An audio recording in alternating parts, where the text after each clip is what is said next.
Պարոն վարչապետ, այս ընտրություններն ուղեկցվեցին ընտրակաշառքների մասին բազմաթիվ բացահայտումներով ու դրսից պարտադրված մարդկանց բերելու քվեարկելու համար տեղեկություններով, հետաքրքիր է կա պատկերացում կամ մեխանիզմ պատկերացնելու համար, թե դա որքանով է ազդել ընտրության արդյունքների վրա, ու նաև դա հարուցեց այդ երևույթները հանրության շրջանում քննարկումներ հարուցեցին, թե որքանով է ճիշտ, որ Հայաստանում չապրողները գան Հայաստանում ապրողների ապագան որոշեն, հետաքրքիր է այդ առումով դուք ինչ եք կարծում օրենքների փոփոխության կարիք կա թե չկա, ու նաև վարչական ռեսուրսի հետ կապված էլ մի հարց, ընդդիմությունը շարունակ խոսում է այն մասին, որ դա չարաշահվել է, կիրառվել է եւ այլն, դուք էլ ձեր թիմի բազմաթիվ բարձրաստիճան պաշտոնյաներ էլ բազմաթիվ անգամ ասել եք, որ նման հանձնարարական չի եղել, բայց հետաքրքիր է կա ուսումնասիրություն, թե տեղերում ինչպիսի ինքնագործունեություն է եղել, ինչքան այդպիսի դեպքեր կա։ Շնորհակալ։ Դեք ինչ որ ասում եք, իրավապահ մարմինների եւ համապատասխան մարմինների քննության հարց է, մենք էլ իհարկե ականջալուր կլինենք եւ տեսնենք, թե ինչի մասին է խոսքը, բայց ես ուրիշ բանի վրա եմ ուզում ձեր ուշադրությունը հրավիրել, իհարկե այդպիսի վիճակագրություն էլ չկա,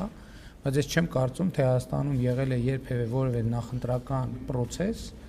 կամ քաղաքական process, որտեղ, ասենք, օրինակ հանրապետության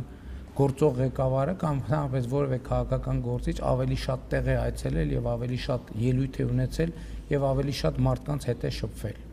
Այսինքն, եթե վարչական ռեսուրսի վրա ընդհանրապես հույս կամ հաշվարկ դրած լիներ որևէ մեկը, ինչ իմաստ ուներ այդքան էներգիա ծախսել, այդքան գնալ եւ այդքան իմ հույսը եղել եւ շարունակում է մնալ Հայաստանի Հանրապետության քաղաքացին եւ նրա հետ երկխոսությունը ես ուրիշ գործիք քաղաքականության մեջ ոչ ունեցել եմ, ոչ ունեմ, ոչ էլ կունենամ։ Ինչ վերաբերվում է պատերազմի եռագլուխ կուսակցությանը, ես վստահ եմ առանց ընտրակաշառքի նրանցից ոչ մեկը խորհրդարան անցնելու շեմը չէր հաղթահարի։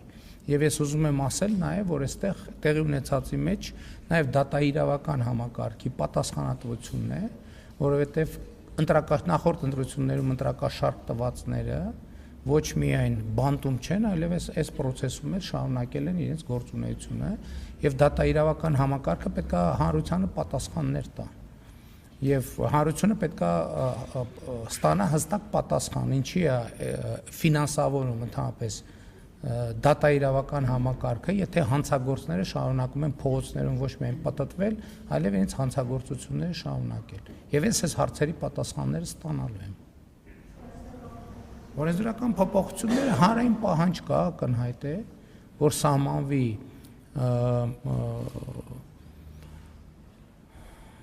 բնակության ցես քվեարկությանը մասնակցելու համար եւ կարծում եմ, որ պետք է ինչ-որ արձագանք տանք այդ հանրային պահանջին։ Շնորհակալություն։ Պարոն Փաշինյան, այսօր կառավարությունը